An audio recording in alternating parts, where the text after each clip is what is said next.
walazila yang bagi. Ya. Bismillahirrahmanirrahim. Alhamdulillahirabbil alamin. Allahumma shalli wa sallim ala sayyidina Muhammad wa ala ali sayyidina Muhammad. Nawaitu ta'allum wa ta'lim wan naf'a wal intifa' wat tadhakkur wat tadhkir wan naf'a wal intifa' wal ifadah wal istifadah wal hath 'ala tamassuk bi kitabillah wa sunnati rasulih wa du'a ila al-huda wad dalalah 'ala al-khair ibtigha'a wajhillah wa mardatihi wa qurbihi wa thawabihi subhanahu wa ta'ala.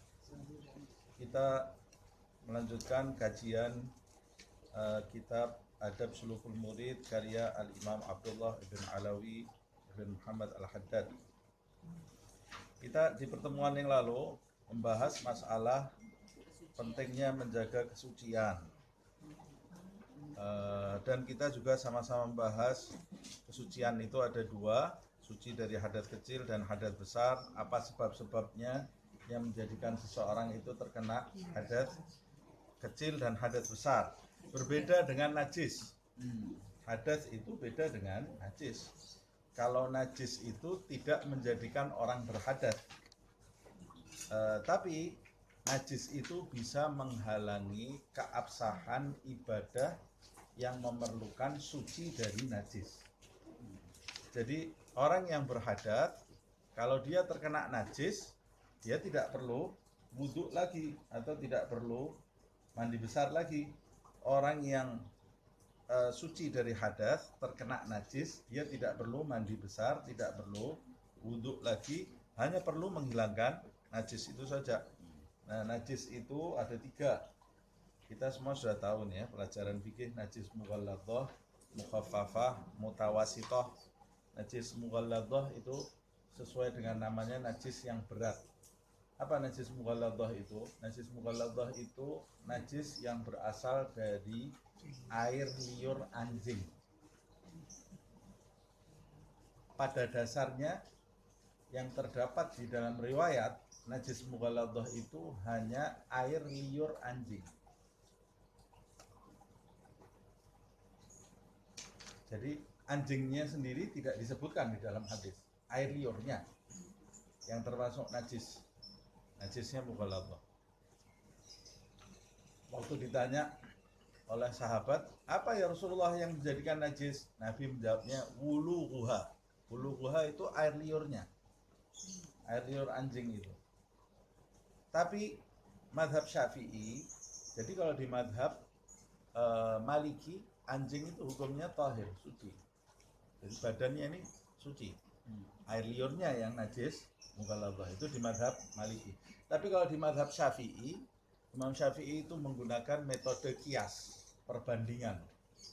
Jadi apa yang disebut Nabi bahwa air liur anjing itu najis, menjadikan seluruh tubuhnya anjing itu juga najis. Apa alasannya?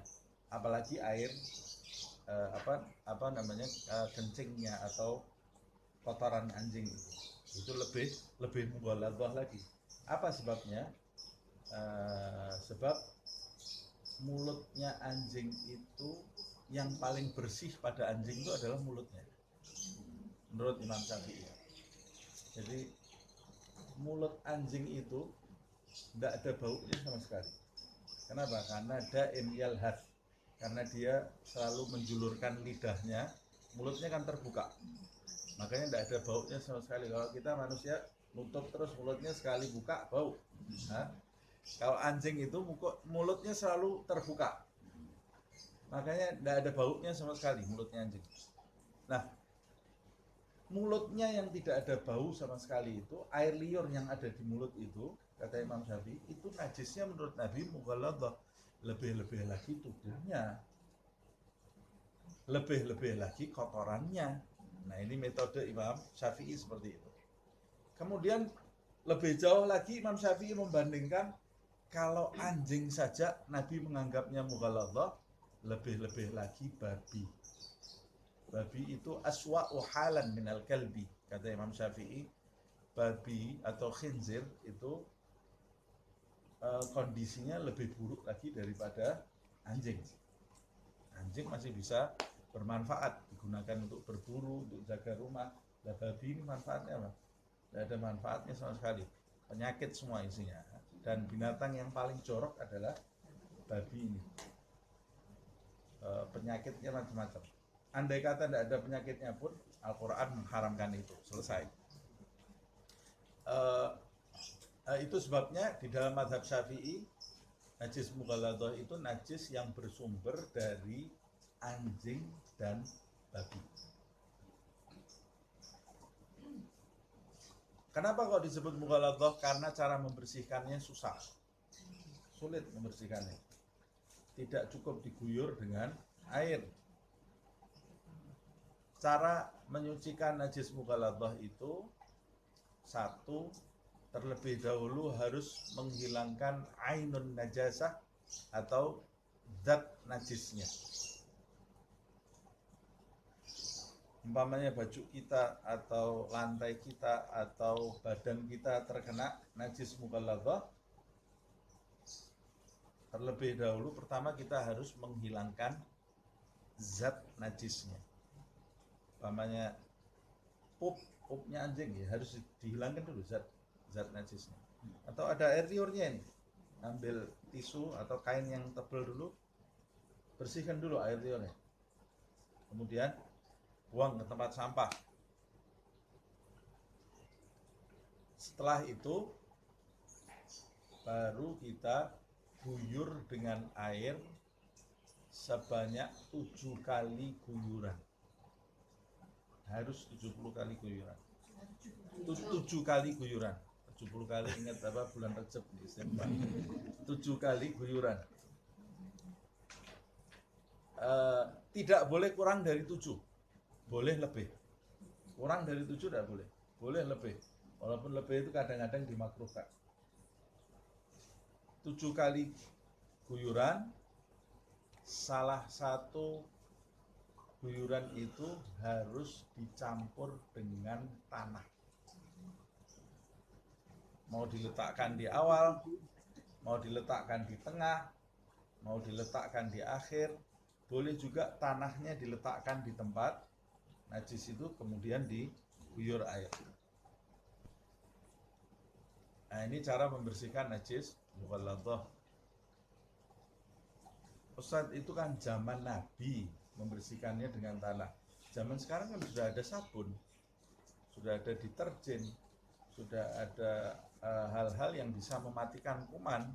Mungkin kalau zaman sekarang Nabi hidup, mungkin 7 kali basuhan atau guyuran salah satunya dicampur dengan sabun. Oh, itu pendapat yang salah. Karena Nabi mengatakan 7 dengan tanah, ya harus dengan tanah. Sebab kalau kita hukumi nanti itu di zaman Nabi kan dengan tanah, sekarang ada sabun. Nah, berarti nanti tayamum pakai sabun juga. Dulu tayamum di zaman Nabi dengan tanah. Tanah kan debu, air itu betul menyucikan. Tanah itu debu, kita diperintahkan kalau tidak bisa pakai air dengan debu, dengan tanah, kata Rasulullah SAW. Kalau tidak bisa wudhu, bersuci dengan tanah. Oh, sekarang sudah ada sabun, berarti kalau tidak bisa wudhu, ambil sabun, tempelkan di sabun. Ya enggak juga, tetap dengan tanah. Nah, sama juga seperti itu. Waalaikumsalam. Salah satunya dicampur dengan tanah. Dalam sebuah kitab disebutkan, saya pernah menyampaikan dulu, seorang dokter di Mesir meneliti, ternyata seorang dokter dari Eropa tinggal di Mesir meneliti cara menghilangkan virus yang terdapat di air liur anjing. Jadi di kitab itu disebutkan air liurnya anjing. Jadi kalau Nabi agama itu kalau mengharamkan sesuatu atau mengklaim, memutuskan itu najis, itu pasti ada sebab-sebabnya. Di air liur anjing itu ada virus atau bakteri, saya tidak tahu. Julsum itu mungkin bakteri ya. Bakteri yang menyebabkan sakit kulit atau menyebabkan penyakit-penyakit lainnya lah. Yang diteliti oleh dokter dari Eropa ini, karena mereka semua kan suka anjing.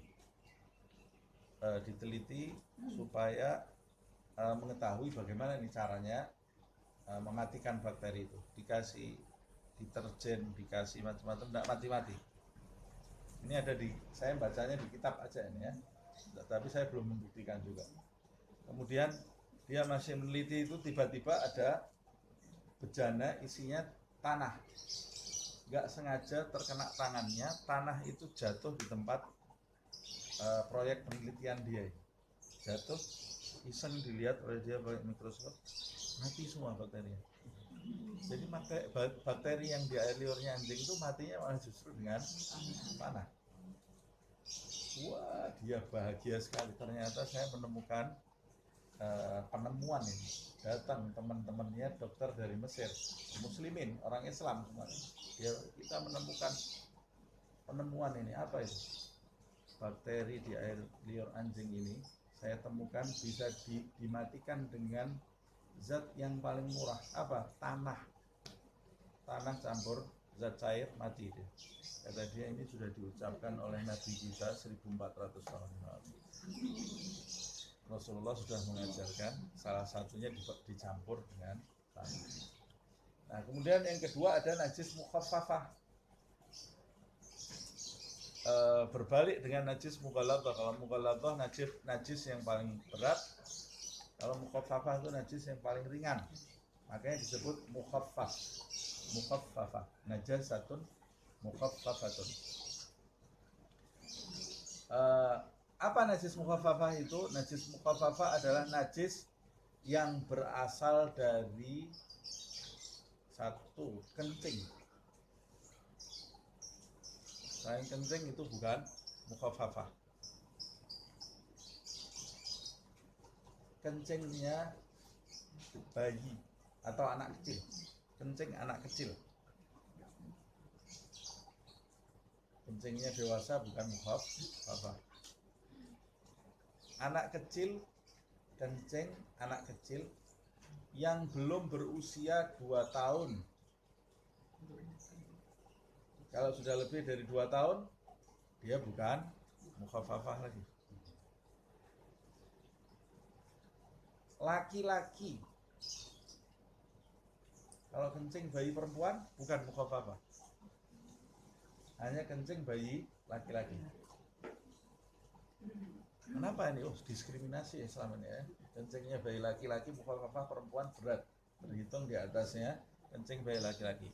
Ada 2 alasan. Alasan pertama, kata ulama, karena memang kencing bayi wanita itu lebih tajam daripada bayi laki-laki. Alasan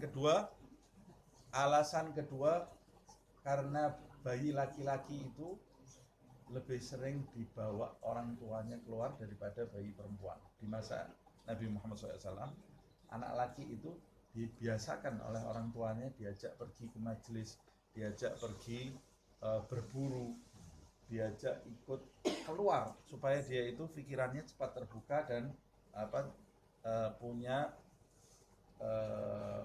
kekuatan, kepercayaan diri. Karena anak laki-laki itu nanti akan menghidupi istrinya, menghidupi anak-anaknya, bertanggung jawab, makanya diajak keluar. Nah, anak laki sekarang dipeluk sama ibunya, mau keluar hati-hati, jangan keluar, nanti kamu di jalan ketabrak. Akhirnya sampai besar dia jadi penakut. Ada anak SMA, sudah kelas 3 SMA, mau nyebrang jalan aja takut dia, laki-laki. Ya kita dulu dari SD sudah ke sawah kita lari. Anak sekarang ini sudah tidak tough lagi ya, tidak kuat lagi, penakut. Kemudian anak perempuan memang dibiasakan di rumah.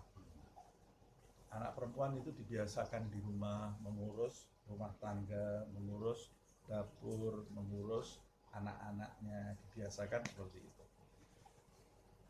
Dan pesan Allah Subhanahu wa ta'ala berpesan kepada keluarga Nabi Muhammad, wanita-wanita keluarga Nabi Muhammad SAW. Apa pesannya? Di dalam surat Al-Ahzab itu, waqarna fi buyutikunna wala tabarrujna tabarrujal jahiliyatil ula. Kata Allah, pesannya kepada istri-istri Nabi dan putri-putrinya Nabi Muhammad SAW, wa qarna fi buyutikunna. Hei istri-istri Nabi, wanita-wanita Nabi, putri-putri Nabi, berdiamlah kalian di rumah kalian. Maksudnya jangan sering-sering keluar rumah. Wanita itu lebih banyak di dalam rumah. Wala tabarrujna tabarrujal jahiliyatil ula. Jangan kalian ini berpenampilan seperti penampilannya wanita-wanita jahiliyah. Wanita-wanita jahiliyah itu bersolek, pakai gelang di pakai gelang di kaki itu. Jadi kalau jalan ada suara gemerincingnya, sehingga menjadikan laki-laki itu menoleh ke arah itu. Nah, maksudnya bukan gelangnya ya, bukan masalah gelangnya. Kan ada sekarang orang yang wanita pakai gelang di kaki tapi tidak ada gemerincingnya, boleh tidak? Boleh aja. Lalu tapi kan wanita zaman jahiliyah ya, maksudnya bukan gemerincing gelangnya, tapi itu dilarang karena wanita itu memang tidak diperbolehkan di jalan itu menarik perhatian orang. Gunanya disuruh berkerudung ya supaya tidak menarik perhatian, karena rambutnya wanita itu menarik perhatian. Nah ini gunanya berkerudung supaya tidak menarik perhatian. Ini malah kerudungnya di aneh-aneh, ada mawarnya di sini, ada kembang di sebelah sini. Ya menarik perhatian, justru itu malah menarik perhatian. Orang bakal nengok terus ke dia ini ya. Dan bajunya yang warnanya jedar sana jedar sini, wah kayak lampu disco gitu ya bajunya. Orang langsung keluar langsung lihat. Padahal wanita itu dilarang memakai, kalau mau pakai yang menarik perhatian di dalam rumahnya, di depan suaminya.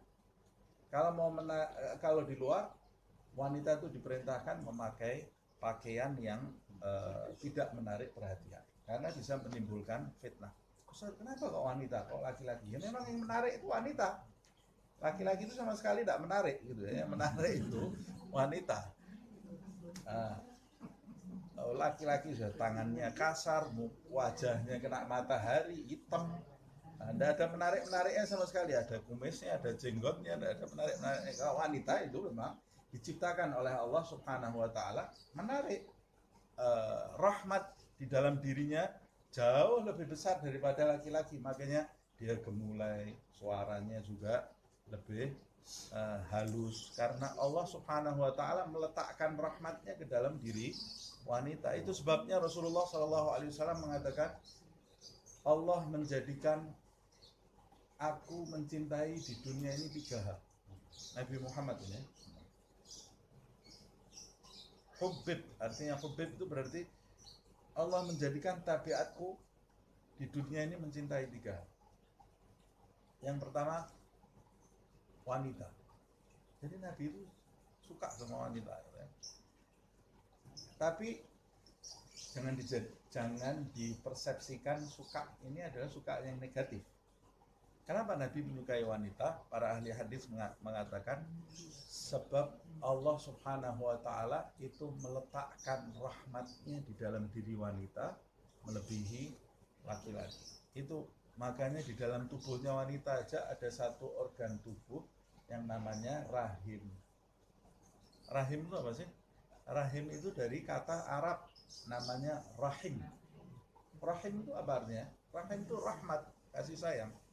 Makanya dia sebagai tempat penciptaan Allah Subhanahu wa Ta'ala, rahim. Hubungan itu namanya silatur rahim. Dari mana? Dari rahimnya ibu. Hubungan yang terjadi kekerabatan ini kan dari rahimnya ibu. Makanya tali silaturahmi, tali yang keluar saat melahirkan itu, yang menyambung antara ibu dengan bayi itu ada hubungannya dengan saudaranya, ada hubungannya dengan kakaknya, adiknya, sampai kemudian berkembang. Nah, kata para ulama, Rasulullah itu mencium aroma rahmat Allah Subhanahu wa Ta'ala pada setiap wanita. Ada aroma rahmat aroma rahmat Allah Subhanahu wa Ta'ala. Makanya kalau ada wanita kehilangan rahmat, yaitu sebejat-bejatnya orang, naudzubillah, menjadi ada ibu menyiksa anaknya. Waduh, itu berarti sebejat-bejatnya manusia itu ya. Dan wanita itu sifat malunya lebih besar daripada laki-laki. Nah, kemudian yang kedua yang disukai Nabi adalah minyak wangi, harum-haruman, aroma yang harum. Yang ketiga adalah sholat.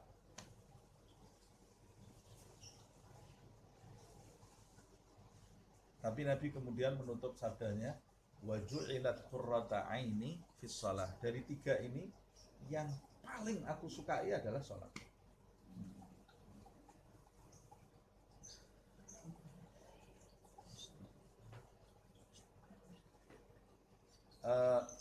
Saya tadi kan bicara najis mukhafafah ya, sampai jalan-jalan. Najis mukhafafah itu berasal dari kencing bayi yang belum berusia 2 tahun, laki-laki, bukan perempuan ya, laki-laki. Dan belum mengkonsumsi makanan apapun selain air susu ibunya. Kalau bayi laki-laki tersebut usianya belum 2 tahun dan dia sudah mengkonsumsi makan selain air susu ibunya, kalau dia pipis, maka pipisnya sudah tidak tergolong mukhafafah lagi, tidak tergolong najis yang ringan lagi. Nah, bagaimana cara membersihkan najis mukhafafah ini? Cara membersihkannya dengan menghilangkan zat najis terlebih dahulu.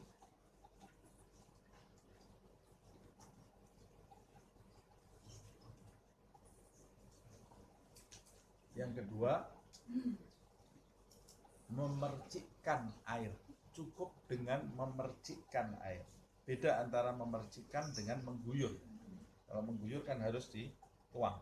Ini cukup tangan kita dicelupkan, kemudian dipercikkan ke arah najis mukhafafah tadi, dan jumlah air yang dipercikkan harus lebih besar daripada najisnya.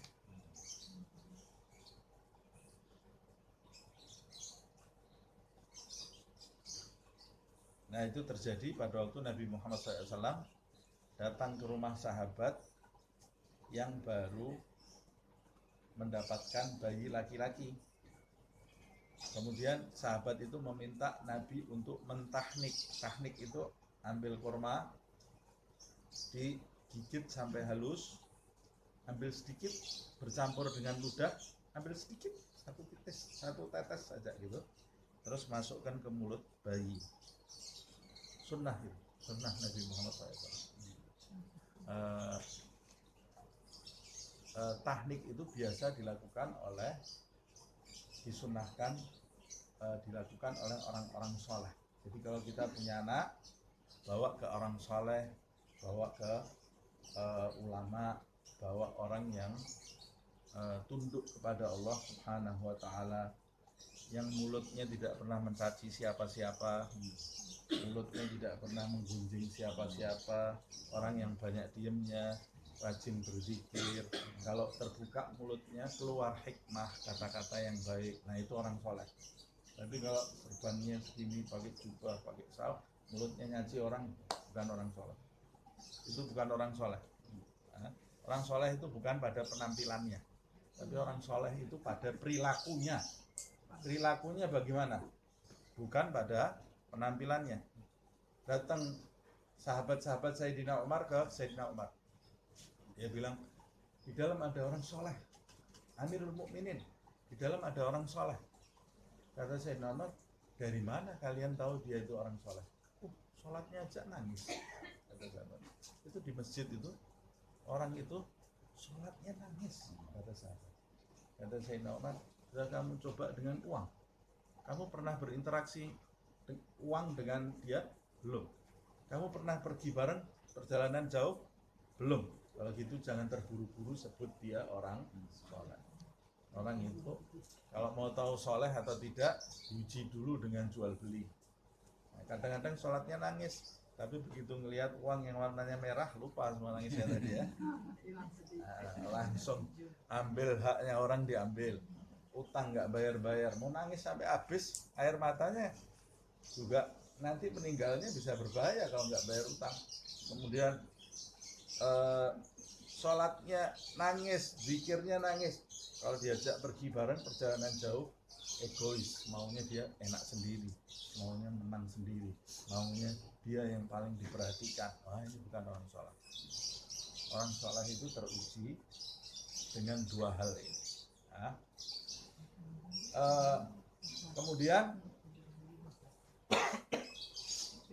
kemudian yang ketiga adalah najis mutawasitoh.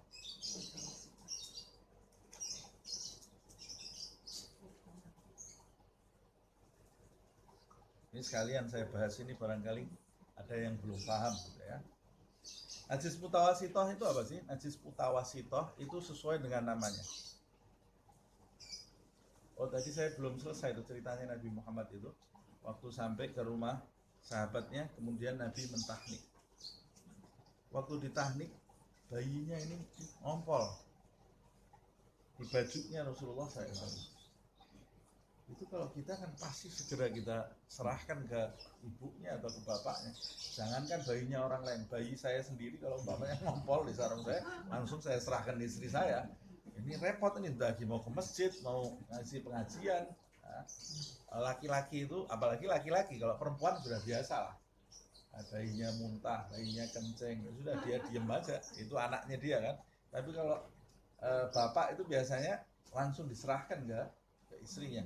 Lah ini yang dipangku oleh Nabi bukan bayinya dia sendiri, bayinya sahabatnya. Pipis bayinya ini, sahabat Rasulullah ini lihat, malu dia, mau direbut oleh sahabat ini, dicegah oleh Rasulullah. Jangan, biarkan tuntas pipisnya. Karena kalau ditarik kaget nanti ada sesuatu nanti di dalam dirinya. Biarkan tuntas dulu. Sudah tuntas, baru diserahkan bayinya oleh Rasulullah SAW. Nabi ngobrol seperti tidak ada apa-apa. Sampai terdengar azan. Terdengar azan, Rasulullah SAW minta air. Ada air tak? Ini bekas ompolnya tadi sudah kering. Jadi zat najisnya sudah hilang. Zat najisnya kan sudah hilang kalau bekas ompolnya kering itu. Nabi minta bejana, ada air tak? Diletakkan di depan Nabi. Nabi mencelupkan tangannya, kemudian mempercikkan air ke bekas ompol tadi. Lalu Nabi berdiri masuk ke masjid mengimami sholat. Makanya kemudian ulama menyimpulkan najisnya bayi laki-laki mukhaffafah. Yang terakhir adalah mutawasitoh. Mutawasitoh itu artinya tengah-tengah. Wasit dalam bahasa Indonesia itu asal katanya dari bahasa Arab, wasato.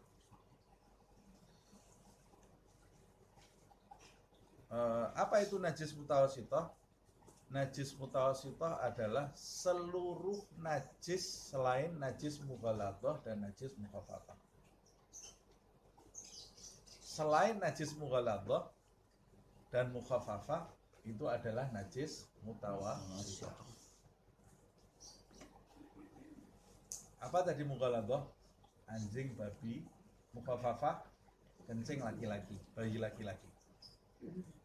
Selain ini, semua hukumnya mutawasitoh. Darah, muntah, nanah, bangkai. Selain bangkai ikan. Bangkai ikan tidak najis. Bangkai belalang tidak najis. Bangkai manusia juga tidak najis. Bangkai manusia kalau najis dimandikan tidak bisa disolati, najis terus nanti ya. Bangkai manusia tidak najis. Walaupun ada khilaf di antara ulama. Bangkai manusia itu ada khilaf di antara ulama. Makanya sebagian besar ulama tidak mau mensolatkan jenazah di dalam masjid. Kalau khusus sholat jenazah itu di luar masjid. Ada yang berpendapat karena bangkainya manusia itu najis. Jadi najis kan tidak boleh dibawa masuk ke dalam masjid. Tapi kalau ulama Syafi'iyah sebagian besar menganggap itu suci. Tiga ini. Ikan, bangkainya najis. Makanya ada ikan mati, kita goreng, kita makan, selesai, tidak apa-apa. Kalau kambing mati tidak boleh karena dia najis, sudah jadi bangkai. Kalau kita goreng, kita makan najis nanti. Jadi haram, bangkai itu haram. Kemudian belalang. Belalang itu tidak semua belalang, hanya belalang coklat. Belalang kayu, belalang coklat. Kalau belalang yang warnanya hijau, tidak boleh. Laron, tidak boleh, haram. Ada apa? Kayak laron, tidak boleh. Nah, laron itu satu jenis dengan semut. Jenis dengan semut, rayap. Tidak boleh kita makan, haram. Kalau tidak sengaja sudah, yang sudah lewat. Belalang aja yang diperbolehkan hanya belalang yang warnanya coklat. Belalang kayu gitu, besar segini belalangnya. Nabi memakan itu. Kemudian sama bangkai manusia, dia tidak najis. Nah, najis mutawasithah ini cara menghilangkannya diguyur dengan air. Setelah zat najisnya dihilangkan, diguyur dengan air sampai hilang warna, bau, dan rasanya.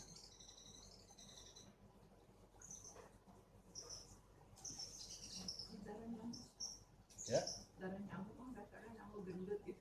Darah itu kalau sedikit dimaafkan. Tapi bangkainya nyamuk tidak dimaafkan. Darahnya dimaafkan, bangkainya tidak dimaafkan. Tidak apa-apa. Kan najis tidak membatalkan wudhu. Tinggal dicuci.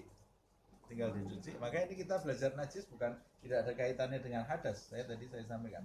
Kalau umpamanya saya sudah wudhu ada nyamuk, saya tepuk ada darahnya, guyur, selesai. Tapi kalau di tengah-tengah sholat ada nyamuk, tidak bisa khusyuk ini. Saya tepuk. Keluar ada darahnya itu nempel. Darahnya membatalkan enggak? Khilaf di antara ulama, ada yang mengatakan kalau sedikit darahnya ma'fu. Ma'fu itu artinya dimaafkan. Tapi yang jadi masalah bangkainya nyamuk ini nempel di tanganmu. Bangkai itu tidak dimaafkan. Ketika bangkai itu nempel di tanganmu, maka kamu terkena najis di tengah-tengah sholat. Padahal di antara syarat sahnya sholat adalah suci dari najis pada badan, pakaian, dan tempat yang kau gunakan untuk sholat. Nah, ini tidak ada hubungannya dengan hadas ya. Nah, termasuk diantaranya seorang murid itu harus suci juga dari najis, tidak boleh berlama-lama dengan najis, dan tidak boleh menajisi dirinya. Tidak boleh dengan sengaja menjadikan dirinya najis. Umpamanya males saya ke kamar mandi pipis di celana, umpama ini. Kalau di sini kan tidak mungkin, di kolam renang mungkin tidak boleh. Tidak boleh menajisi diri sendiri, itu tidak diperbolehkan di dalam Islam. Dulu ada sempat viral obat dikencingi, ya. Tidak boleh, haram menajisi diri sendiri, ini hukumnya haram. Ya, dengan cara kalau sakit kaki ya dikencingi kakinya, katanya bisa cepat sembuh. Dari mana? Fahamnya dari mana juga tidak jelas, dan itu diharamkan di dalam agama. Menajisi diri sendiri itu hukumnya haram, tidak diperbolehkan. Jadi kalau kita dalam keadaan terkena najis, dianjurkan kita segera menyucikannya. Tidak diperbolehkan kita berlama-lama dalam kondisi najis. Oh, itu biasa terjadi juga tukang-tukang yang tidak paham, tukang kayu, tukang ini, karena dia masih sibuk dengan kerjaannya atau membangun rumah di tingkat atas ya. Berpipis, ini kalau turun ini setengah mati ini. Kalau cuma bangunan rumah kecil-kecil itu tidak apa, yang rumah tingkat-tingkat itu belum ada kamar mandinya, belum ada ini, sudah kencing di celana aja. Daripada turun ke bawah saya makan waktu, naiknya lagi makan waktu. Jadi dia tidak tahu hukum. Nah, terus caranya bagaimana? Ya harus sediakan tempat untuk buang hajat di situ. Harus disediakan tempat. Kalau di sajadah itu gimana? Kalau tidak kena tidak apa. Kalau tidak kena tidak apa. Enggak kan dia Ya di tempat itu, maksudnya najis di tempat itu ketika kita sholat, kita tidak bersentuhan dengan najis di tempat kita sholat. Kalau umpamanya saya sholat, di sejadah saya ada najis, di karpet ini ada najis, tapi saya tidak bersentuhan dengan najis itu, tidak ada masalah. Kita lanjutkan ya. Walladzi yanbaghi lil murid an la ya'kula illa an fagatin wa la yanama illa an ghalabatin wa la yatakallama illa fi hajatin. Dan yang harus dilakukan oleh seorang murid itu hendaklah dia itu tidak makan kecuali untuk nyambung hidup,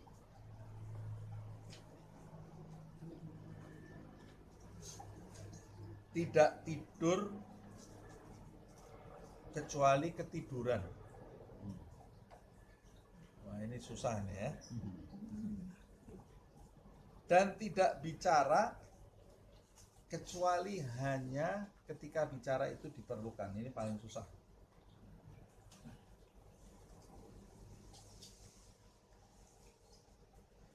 Wala yukhalita ahadan minal khalqi illa in kanat lahu fi mukhalatatihi faidatun. Dan tidak bergaul dengan siapapun, tidak berjumpa dengan siapapun. Seorang murid itu hendaklah tidak menjumpai siapapun di antara makhluk kecuali jika perjumpaannya itu bisa mendatangkan manfaat. Kalau tidak mendatangkan manfaat, benar-benar tidak usah ketemu. Ini juga susah ini. Nah kita kalau baca hal seperti ini, wah ini tidak masuk di akal nih. Masuk di akal. Yang tidak masuk di akal itu kita. Karena kita diciptakan untuk Allah, cuma kita sibuk dengan selain Allah Subhanahu wa ta'ala. Nah orang kalau mau menjalani hal seperti ini, makanya terlebih dahulu yang belakang-belakangnya ini harus diamalkan dulu. Kalau yang belakang, bab-bab sebelum ini kita tidak mengamalkan, bab yang ini kita akan kesulitan. Nah, orang kalau mau menjalani hal seperti ini, pertama ya memang dia betul-betul niatnya di dalam hidup ini ya mendekat kepada Allah Subhanahu wa ta'ala. Jadi cita-cita hidupnya adalah menjadi kekasih Allah. Harus punya cita-cita ini. Nah, orang yang bercita-cita itu siapa sih? Orang yang bercita-cita adalah orang yang menginginkan sesuatu dan berusaha dengan sungguh-sungguh mencapai apa yang dia inginkan. Itu namanya orang yang bercita-cita. Tapi kalau orang menginginkan sesuatu, namun dalam prakteknya dia melakukan hal-hal yang bertentangan dengan apa yang dia inginkan, itu namanya orang berhayal. Bukan orang bercita-cita. Kayak orang mau jadi konglomerat, tapi setiap hari sarungan tidur. Ini orang berhayal. Cita-cita kamu jadi apa? Konglomerat. Nah, kemana kamu? Dari pagi sampai sore tidur terus. Sarungan tidur terus. Tidak mungkin kamu jadi konglomerat. Itu kamu orang yang berhayal. Loh, kan bisa jadi Allah Subhanahu wa ta'ala menurunkan harta dari langit untuk saya. Oh betul, bisa jadi. Karena Allah Maha Kuasa.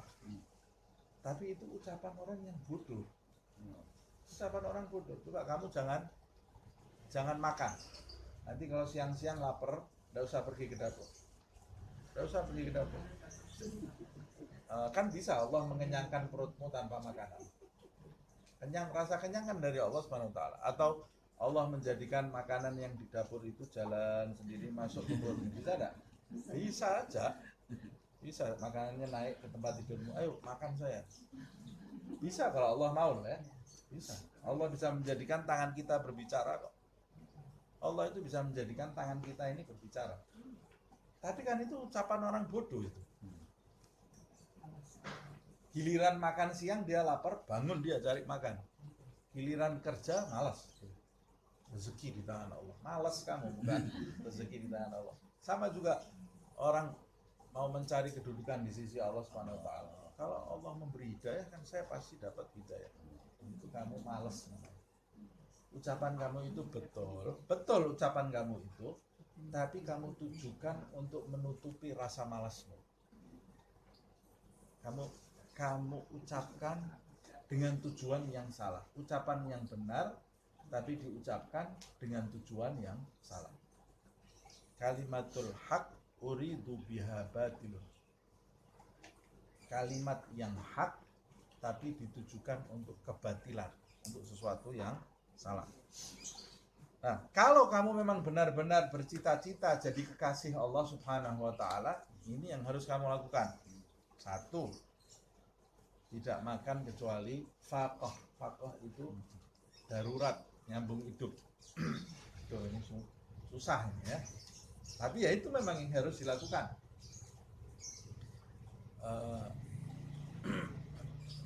Kalau mau belajar, ya jangan tahu-tahu langsung nunggu lapar, mahnya kambuh malah sakit, tidak apa-apa ya. Kalau mau belajar seperti ini ya harus perlahan-lahan, pelan-pelan. Minimal tidak nyamil dulu, tidak ada camilan di dalam hidupnya. Saya tidak perlu kok ada gaduh-gaduh. Saya tadi sudah sarapan, tidak perlu saya gaduh-gaduh. Nah, kalau umpama, kalau kita betul-betul mau menjalani ini, ya minimal hilangkan dulu camilan. Nanti kalau sudah kita bisa tidak nyamil, makannya ya sudah di jamnya, sarapan, siang, malam. Kalau sudah bisa seperti itu, tapi bukan niatnya untuk diet ya, niatnya untuk menundukkan hawa nafsu karena Allah Subhanahu wa taala. Kemudian kalau sudah bisa seperti itu, jatah makan saya tadinya 1 piring penuh, saya kurangi jadi sedikit. Nanti sampai kita itu betul-betul makan untuk nyambung hidup. Kenapa sih? Ya karena makanan itu menguatkan syahwat. Makanan itu menguatkan syahwat. Makanya syahwat kita ini tidak teratur ini ya. Syahwat kita ini seperti kuda binal karena kita makan semuanya. Kita makan semuanya itu menguatkan syahwat kita. Kecuali ketika kita sudah sampai di atas, ketika kita sudah berhasil menundukkan nafsu, makanan itu bisa mendukung rohani kita. Ketika kita sudah mencari makan dengan tujuan untuk bersyukur, bukan mencari makan untuk memenuhi syahwat, tapi mencari makan dengan tujuan untuk bersyukur. Cari makan enak supaya saya tambah bersyukur. Mana yang lebih susah itu? Nahan diri dari makan, puasa, atau makan enak bersyukur? Mana yang lebih susah? Lebih susah makan enak bersyukur. Karena biasanya orang makan enak itu ya syahwat. Enggak Ustaz, saya makan alhamdulillah, itu bohong-bohongan kamu. Karena kamu itu nyari makanan tadi, kamu cari makanan tadi. Tapi kalau Rasulullah SAW kadang-kadang dia makan enak untuk mencari bersyukur. Nah, itu makna dari hadis Rasulullah SAW yang menyukai air yang sejuk. Nabi itu menyukai air yang sejuk. Alasannya supaya saya tambah bersyukur kepada Allah Subhanahu wa taala. Kalau kita menyukai air yang sejuk, alasannya karena enak. Nah, Rasulullah itu suka dengan air sejuk. Ini saya berarti mengamalkan sunnah Nabi. Belum, kamu masih jauh. Nabi itu mengambil air sejuk tadi karena dia ingin bersyukur kepada Allah Subhanahu wa taala. Nah, jadi ulama itu di awalnya dia menundukkan nafsunya, makannya yang serpihan roti, bajunya yang kasar. Di puncaknya dia pakai barang yang bagus, makannya enak, pakaiannya juga yang bagus, berbalik karena dia bersyukur kepada Allah SWT. Jadi makanya kita lihat Nabi Sulaiman. Nabi Sulaiman itu penampilannya luar biasa. Berarti dia cinta dunia? Tidak ada cinta dunia. Nabi kok cinta dunia? Dia sudah sampai di puncaknya. Orang yang sudah sampai di puncak itu segala hal di dunia ini jadi pendukung dia untuk menjadi lebih baik. Tapi kalau orang yang di awal seperti kita, segala sesuatu yang di dunia ini menjadi rintangan. Ketika kita sudah sampai di puncak, yang tadinya rintangan ini semuanya berubah menjadi mendukung kita. Salah satu contohnya, orang belajar mobil itu jadi rintangan tak buat dia? Gasnya jadi rintangan, pedalnya jadi rintangan, persneling jadi rintangan. Susah ini nyetir mobil ini. Ketika kita sudah berhasil menguasai mobil ini, semuanya jadi manfaat buat kita. Jadi bermanfaat karena kita sudah berhasil menundukkan. Dalam satu kali jalan itu kita bisa kakinya mencet gas, tangannya pegang kopling, tangan kanannya pegang setir, matanya lihat jalan sambil dengarkan lagu atau dengarkan ceramah di dalam mobil, diajak bicara sama anak. Dalam satu saat kita bisa melakukan banyak hal karena kita sudah bisa menundukkan. Nah, ketika orang sudah sampai di puncaknya, berbagai macam rintangan di dunia ini, berbagai macam semuanya bisa mendukung dia untuk mendekat kepada Allah Subhanahu wa taala. Nah, yang pertama tidak makan kecuali darurat. Yang kedua tidak tidur kecuali tertidur. Jadi maksudnya bagaimana? Maksudnya tidurnya bukan nyari tidur. Kalau kita kan ini paling enak tidur, paling enak tidur. Tapi kalau seorang murid, saya harus tidur. Saya harus tidur. Kenapa?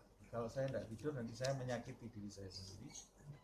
Saya harus tidur. Kenapa? Karena saya besok mau mempersiapkan diri untuk ibadah lagi. Tapi kalau kita ini enak ini tidur, hujan, asik, nyalakan AC, atur kasurnya, selimutnya, tidurnya dengan hawa nafsu. Nah, tidur dengan hawa nafsu. Padahal tidur, cuma tidur itu ya. Nah, kalau tidur pun kita bisa mengatakan itu kan cuma tidur. Kenapa kamu harus mempersiapkan seperti itu? Sebetulnya sama juga. Itu kan cuma makan. Makan itu pada intinya untuk nyambung hidup. Kenapa kamu sampai menikmati makan, membahas masalah makan yang berlebih-lebihan? Sebetulnya seperti itu. Tapi ya sudah, karena kita ini sedang dikuasai hawa nafsu. Mungkin yang saya ucapkan tadi jadi tidak masuk di akal. Orang makan kok tidak boleh. Sudah dihalalkan oleh Allah SWT. Kalau saya makan yang haram itu baru. Ini dihalalkan, masa sudah dihalalkan ngomong lagi tidak boleh? Iya, yang tidak boleh itu berlebih-lebihan tadi. Berlebih-lebihan itu nanti bisa mendatangkan madarat pada rohani kita. Kemudian wala yatakallam illa fi hajatin, tidak bicara kecuali hajat. Ada hajatnya. Nah, jadi seorang murid itu lebih banyak diamnya daripada berbicaranya. Ini siapa sih yang dicontoh? Yang dicontoh Nabi Muhammad SAW. Nabi Muhammad itu sahabat meriwayatkan Rasulullah itu lebih banyak diamnya daripada bicaranya. Dan ketika berbicara, bicaranya Nabi itu tidak bertele-tele. Bicaranya singkat, padat, dan memahamkan. Makanya kita juga harus belajar berbicara yang benar dan berbicara yang baik. Itu harus dipelajari. Supaya kita kalau ngomong tidak bertele-tele, tidak kepanjangan kalau ngomong gitu ya. Nah, Nabi itu seperti itu. Nabi Muhammad SAW mulai dulu lah dari meninggalkan pembicaraan yang diharamkan. Kalau yang bab sebelumnya belum kita jalani, apalagi yang ini tidak mungkin. Karena ini yang dibahas kan meninggalkan berlebih-lebihan dari sesuatu yang halal. Maksudnya tidak banyak bicara kecuali hajat itu. Maksudnya tidak banyak berbicara yang halal, tapi tidak diperlukan. Jadi memang harus lebih banyak diamnya. Bagaimana caranya? Makanya seorang murid itu oleh gurunya, kalau dia ketemu guru rohani, pasti dia diberi banyak tugas zikir. Apa sih tujuannya tugas zikir itu? Kalau kita dikasih buku zikir, habis subuh baca segini, habis zuhur ini, habis asar, ya saya tidak bisa ngobrol sama orang. Ya memang itu tujuannya. Memang tujuannya biar kamu tidak banyak ngobrol, biar kamu banyak zikir. sholawat berapa kali Ustaz? 1000. Wah, saya tidak bisa ketemu orang Ustaz, 1000 Ustaz. Ya memang tujuannya itu biar kamu tidak banyak ngobrol sama orang, karena kamu ini diciptakan untuk ibadah, bukan untuk ngobrol. Nah, diciptakan untuk ibadah. Nah, kemudian yang terakhir, wala yukhalita ahadan minal khalqi illa in kanat lahu fi mukhalatatihi faidatun. Dan tidak bertemu dengan orang, bergaul dengan orang, kecuali jika pergaulan atau pertemuan itu mendatangkan faedah buat dirimu. Umpamanya mau dagang, itu masih ada faedahnya. Dagangnya tujuannya untuk apa? Untuk nyari keuntungan. Buat apa kamu dapat keuntungan ini? Untuk sedekah, untuk nyukupi keluarga. Kamu ketemu untuk dagang itu berarti manfaat. Kecuali kalau kamu dagang tujuannya semata-mata rakus meraup kekayaan dunia, itu pertemuan yang tidak bermanfaat walaupun halal, sebab orang yang bekerja tujuannya murni untuk dunia, bekerjanya dia ini tidak mendatangkan manfaat nanti di akhirat. Orang yang bekerja karena ingin mencukupi keluarganya, ingin bersedekah, ingin berbuat, memberi keuntungan kepada orang lain, ingin membuka lapangan pekerjaan supaya tidak ada pengangguran. Nah, ini pekerjaan yang mendatangkan manfaat. Jadi kalau kamu lakukan ini, ketemu orang, meeting sana, meeting sini, ini bermanfaat. Tapi kalau tidak ada tujuan dunia, tidak ada tujuan ukhrawi sama sekali, itu jadi tidak bermanfaat. Tidak ada manfaatnya. Jadi kamu melakukan hal yang tidak berfaedah. Nah, apalagi pertemuan yang cuma ngobrol-ngobrol, tidak ada manfaatnya. Nah, itu sebaiknya sebisa mungkin kita tinggalkan, kecuali kalau kita punya niat baik. Umpamanya, Ustadz, saya masa tidak boleh pergi bareng-bareng dengan teman-teman saya? Boleh. Itu sesuatu yang mubah, asal kamu di dalam kumpulan itu tidak melakukan sesuatu yang haram, sah-sah saja. Tapi supaya saya bisa melaksanakan pesan ini, ya kamu harus menghadirkan niat-niat yang baik. Saya mau pergi kumpul dengan teman saya karena saya ingin satu mendekatkan silaturahmi, ingin menyusupkan kegembiraan ke dalam hati teman-teman saya, ingin berdakwah dan menghadirkan niat-niat baik lainnya supaya pertemuan tadi bisa menghasilkan manfaat, dan itu pun tidak dilakukan. Jadi orang itu, murid itu harusnya dia lebih suka di atas sejadahnya daripada bertemu dengan orang.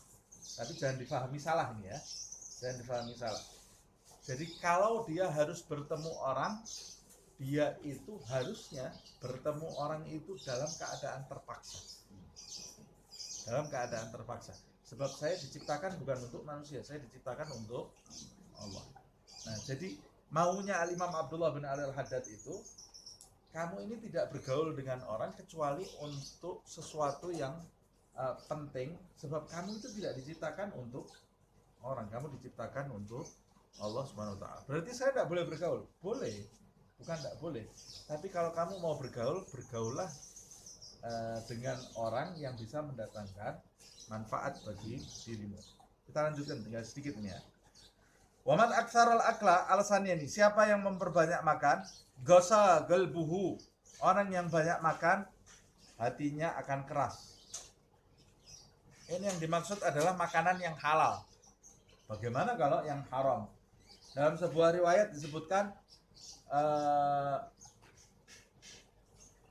cawan yang paling dibenci oleh Allah Subhanahu wa taala, wadah yang paling dibenci oleh Allah Subhanahu wa taala, batnun muliat bil halal, perut yang dipenuhi barang halal, kepenuhan gitu ya, itu tidak disukai oleh Allah Subhanahu wa taala. Bagaimana kalau perut itu dipenuhi barang yang haram, dipenuhi barang yang halal saja tidak disukai oleh Allah Subhanahu wa taala. Nah, siapa yang banyak makan hatinya akan keras. Kalau hatinya keras, menerima nasihat susah, kepekaannya hilang, susah disentuh hatinya. Wa thaqulat jawarihuhu anil ibadah, kemudian anggota badannya akan jadi berat melakukan ibadah. Suruh zikir, malas. Suruh ke majelis taklim, malas. Disuruh sholat sunnah, malas. Malas ya karena kepenuhan makanan ya. Ini dekat puasa ini momen yang pas nih ya. Sebentar lagi kita puasa. Nah, berarti supaya tidak malas itu malah justru puasa. Wa kathral akal tad'u ila kathratin num wal kalam. Dan banyak makan itu akan menjadikan banyak makan itu akan mengajak seseorang untuk banyak tidur dan banyak ngomong. Orang yang banyak makannya pasti banyak tidurnya dan pasti banyak ngomong. Kok banyak ngomong hubungannya apa? Iya, karena ketika makan anggota syahwatnya menjadi kuat. Ketika syahwatnya kuat, itu akan mengirim sinyal ke seluruh anggota tubuhnya untuk melakukan hal-hal yang tidak berfaedah, dan sinyal yang paling kuat itu ada di mulut. Mulut itu paling kuat, pasti dia akan bicara macam-macam. Lihat saja orang puasa. Orang kalau puasa itu lemes, jadi lesu, gitu ya. Tidak ada semangat untuk bicara sama sekali kan. Orang kalau puasa itu, ya karena anggota badannya jadi lemah. Begitu dia buka, ceramah 24 jam sampai tidur dia ngomong terus ya. Sampai mau tidur aja males dia karena ngomong terus, ngobrol terus ya. Kita lanjutkan. Wal murid, seorang murid idza kathura naumuhu. Nah, seorang murid kalau banyak tidurnya, wa kalamuhu, dan banyak omongannya. Orang murid yang mau mencapai cita-cita tinggi di sisi Allah, kalau banyak tidur, banyak ngomong, syarat iradatuhu suratan la haqiqatan laha. Maka keinginannya, cita-citanya untuk menjadi seorang murid, mengejar kedudukan di sisi Allah itu hanya sebagai teori saja, tidak ada hakikatnya. Cuma gambaran saja, tidak ada hakikatnya. Ini yang seperti yang saya sebutkan tadi, hanya jadi hayalan belaka, hanya jadi keinginan tanpa diwujudkan di dalam kehidupan sehari-hari. Wafil hadis, di dalam sebuah hadis disebutkan mamala abnu adam wi'aan syarran min batnihi. Ya, ini yang saya sebutkan tadi. Tidaklah seorang anak cucu Adam memenuhi suatu cawan atau suatu tempat yang lebih buruk daripada perutnya sendiri. Maksudnya tempat yang paling buruk untuk dipenuhi oleh anak cucu Adam adalah perutnya sendiri. Nah, dalam hadis ya. Dalam riwayat yang lain, hasbu ibni Adam lugaimatun yugimna sulbahu. Cukuplah bagi anak Adam itu beberapa suap untuk menegakkan tulang punggungnya. Maksudnya kalau makan jangan banyak-banyak. Orang kalau makannya banyak, tulang punggungnya tidak bisa tegak lagi, lemes ya. Tidak bisa tegak lagi. Cukup menjadikan tulang punggung kamu ini jadi tegak makan. Jadi tidak boleh banyak-banyak. Ini kalau bahas seperti ini gampang, tapi prakteknya nanti yang susah. Fa in kana la muhalata. Tapi kalau kamu tidak sanggup melakukan ini, beberapa suap aja kamu tidak sanggup. Wah, saya ini doyan makan. Kalau disuruh beberapa suap aja, kayak hadis ini, tidak sanggup ya. Karena Rasulullah maunya cukuplah anak Adam itu makan beberapa suap. Sayyidina Umar itu kalau makan 8 suap. Tidak pernah lebih dari 8 suap. Kata Sayyidina Umar, mengembalikan satu suap makanan yang sangat aku inginkan, jadi sudah diambil mau dimakan, tiba-tiba nafsunya enak ini, mengembalikan itu, kata Sayyidina Umar, lebih aku sukai daripada sholat malam 100 rakaat. Berarti ini menunjukkan memang berat, tidak gampang. Nah, jadi maksudnya Sayyidina Umar, orang itu bisa sholat 100 rakaat, sholat tahajud 100 rakaat bisa.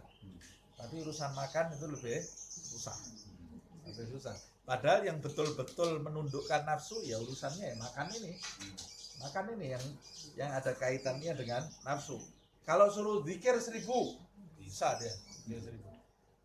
Suruh ngaji 1 juz setiap hari bisa. Sholat malam 100 rakaat bisa. Ayo makannya mulai besok makan 3 suap. Oh ini tidak masuk akal nih, tidak masuk akal. Padahal Rasulullah itu seperti itu makannya. Nah, dalam riwayat Nabi itu kalau makan dengan tangan dan dengan 3 jari. Kenapa kok dengan 3 jari? Jadi yang diambil itu sedikit oleh Rasulullah. Kalau kita kan gini, kalau kita gini, bisa gini. Hah? Kalau Rasulullah 3 jari, ambilnya sedikit. Yang dipeluk oleh Rasulullah SAW itu sedikit. Nah, kata Rasulullah, anak Adam itu cukup bagi anak Adam itu beberapa suap saja untuk menegakkan tulang punggungnya. Fa in kana la muhalah, tapi kalau kamu tidak sanggup, fathuluthun li ta'amihi wa thuluthun li syarabihi wa thuluthun li nafsihi. Maka bagilah 1/3 untuk makan, 1/3 untuk minum, 1/3 untuk nafas. Nah, bagaimana cara membaginya? Ya kita sendiri yang mengukur. Orang kalau sudah nafsunya bergejolak, dia makan sesuatu tidak pakai berhenti, tidak ada tempat lagi mau minum. Atau minum dulu kan? Mau minum tidak ada tempat. Hah? Boleh minum, boleh minum dulu, boleh makan dulu. Tapi kalau dia makannya diatur, jadi nanti dia kan tahu sendiri perutnya seberapa. Setiap orang kan perutnya beda-beda. Oh kalau ini 1 piring masih bisa. Kalau yang ini 4 suap sudah. Ada yang orang perutnya lambungnya kecil, 4 suap sudah penuh kepenuhan dia. Ya sudah itu 4 suap, habis itu minum air. Setelah itu 1/3 lagi buat nafas. Orang kalau sudah makannya banyak, habis itu haus, minumnya banyak, habis itu udah ada nafas. Suruh jalan. Nah ini pelajaran hebat. Ini orang kalau mau mujahadah itu ini yang dijalankan.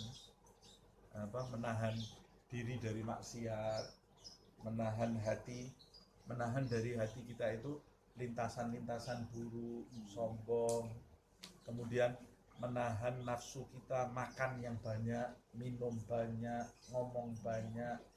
Namanya mujahadah, mendekat kepada Allah itu ini. Jadi mujahadah itu bukan sholat sunnah 1000 rakaat, enggak, bukan itu. Hadir majelis taklim sehari 4 kali, enggak, itu bukan mujahadah. Mujahadah itu ini.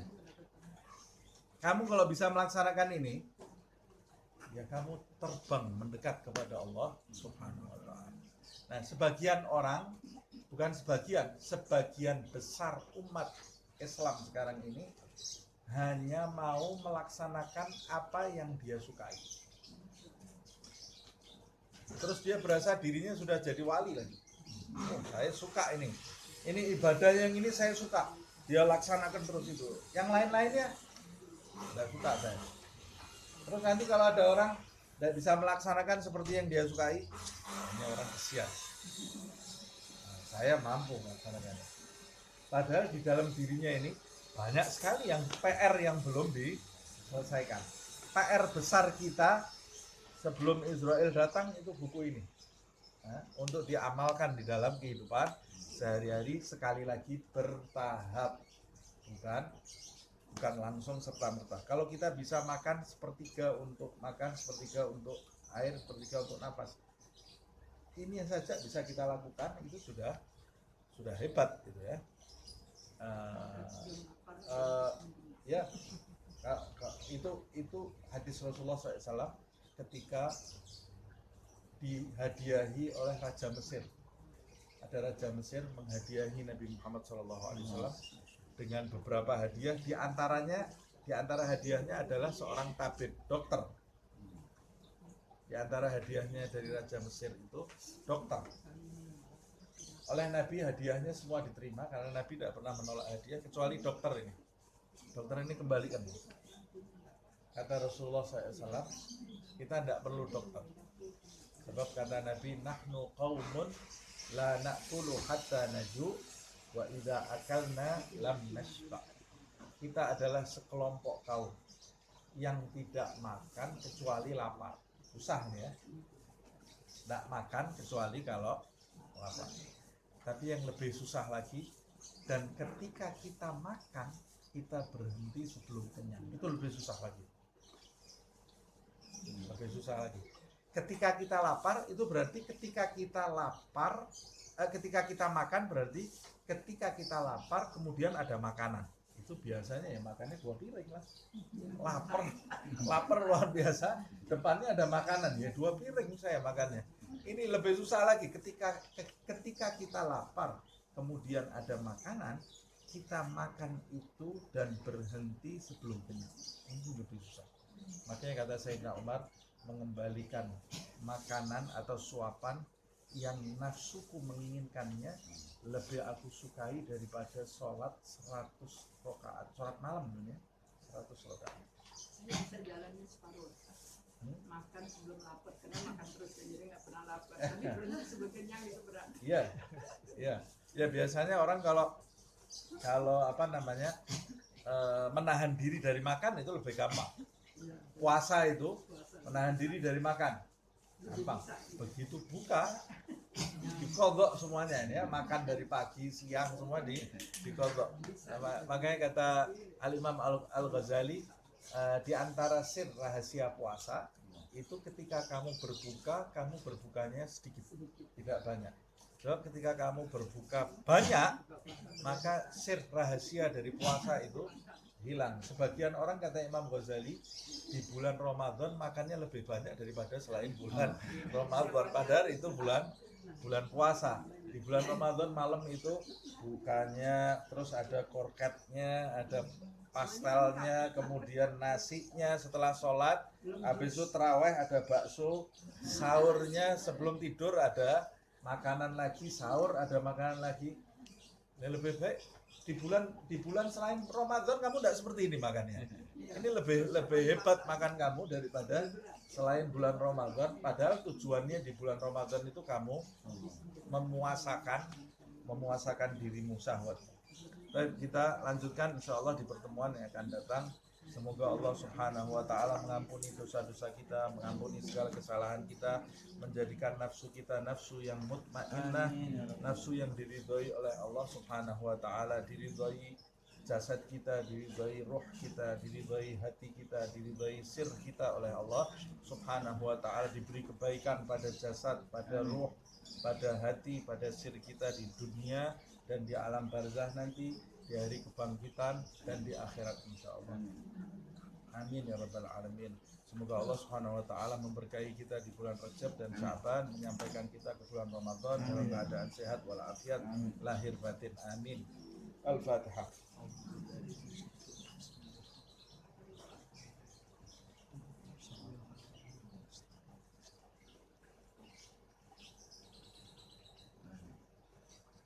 يا ربنا اعترفنا بأننا اقترفنا وأننا أسرفنا على لظى أشرفنا فتب علينا توبة تغسل لكل حوبة واستر لنا العورات وآمن الروعات واغفر لوالدينا ربي ومولودينا والأهل والإخوان وسائر الخلان وكل ذي محبة أو جيرة أو صحبة والمسلمين أجمع آمين ربي اسمع فضلا وجودا منا لا باكتساب منا بالمصطفى الرسول نحظى بكل سول بالمصطفى الرسول نحظى بكل سول بالمصطفى الرسول نحظى بكل سول